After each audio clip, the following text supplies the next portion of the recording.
ये अर्थात सब लोग मरने वाले हैं एक न एक दिन, तो हर जीवों को अपने लिए क्या करना चाहिए, कल्याण कैसे हो हमारा। क्या हमारा जन्म इसीलिए हुआ है कि हम आए, पढ़े लिखें, खूब बड़े पैसा कमाएं और इसके बाद संसार भोग करके चले जाएं? ये काम तो पशु पक्षी भी करते हैं। अगर हमने अपना घर बना लिया तो कौन सा तीर मार लिया। हमसे अच्छा घर तो एक छोटा सा बया पक्षी बनाता है। इंजीनियर बड़े बड़े फेल हो जाते हैं, एक एक तिनके जोड़ करके लाता है और एक सुंदर डाली में वो टांग देता है अपने घोंसले को, उसमें अपने बच्चों को पाल लेता है, चुग्गों को कैसे बनाता है। और एक एक दाना बाहर से चुन करके लाता है और अपने बच्चों को पालन भी कर लेता है और आराम से चैन की नींद सोता भी है। पशु भी आहार विहार करते हैं। तो हम में और पशु पक्षियों में अंतर क्या है? क्या हम इसीलिए पशु मनुष्य बने हैं क्या?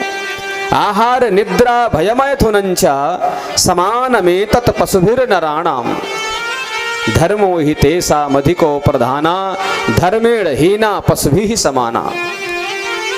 आहार निद्रा, वो भी सोते हैं भर नींद, आप भी सोते हो। अंतर यह है कि हम लोग डल्लब की गद्दे में हमको नींद की गोली खा करके सोना पड़ता है, अब वो लोग जैसे तैसे जहां पाते हैं सो जाते हैं। भोजन वो भी करते हैं, हम लोग 56 प्रकार के व्यंजन भोजन करते हैं, वो घास फूस खा करके अपना पेट भर लेते हैं। वो भी परिवार का वृद्धि करते हैं, उसकी वंश वृद्धि होती है, हम लोग भी परिवार को बढ़ाते हैं। उनको भी भय लगता है, हमको भी भय लगता है। तो सब चीजें जब हमारे और पशुओं के बीच में एक समान है तो अंतर क्या है? हम मनुष्य क्यों कहलाए? मनुष्य से मानवता होती है और मनुष्य केवल धर्म जानता है, पशु धर्म नहीं जानता है, केवल यही अंतर है। सुखदेव जी महाराज ने सोचा कि राजा परीक्षित तो मुझसे ज्यादा भाग्यवान है, इसलिए क्योंकि उसने गर्भ में ही माँ के भगवान का दर्शन कर लिया है और आज तक मैं भ्रमण कर रहा हूँ, मुझे भगवान का दर्शन नहीं हुआ है। कोई बात नहीं, यदि भगवान का दर्शन नहीं हुआ तो नहीं हुआ, चलो उस भक्त का दर्शन कर लेंगे तो हमें भगवान का दर्शन करने का फल प्राप्त होगा। क्योंकि भक्ति भक्त भगवंत गुरु चतुर नाम बपु एक, तिनके पद बंदन किए ना सही विघ्न अनेक।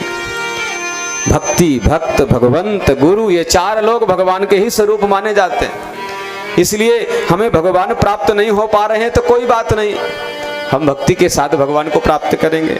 नहीं, जो भगवान का अनन्य भक्त है उसकी चरण को पकड़ लेंगे।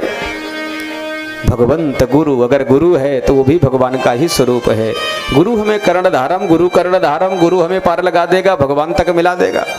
हो सकता है हमारी वहां तक क्षमता ना हो, गुरु हमारा हाथ पकड़ करके भगवान के सम्मुख मिला देगा। गुरु क्या करता है? यही तो करता है ना गुरु।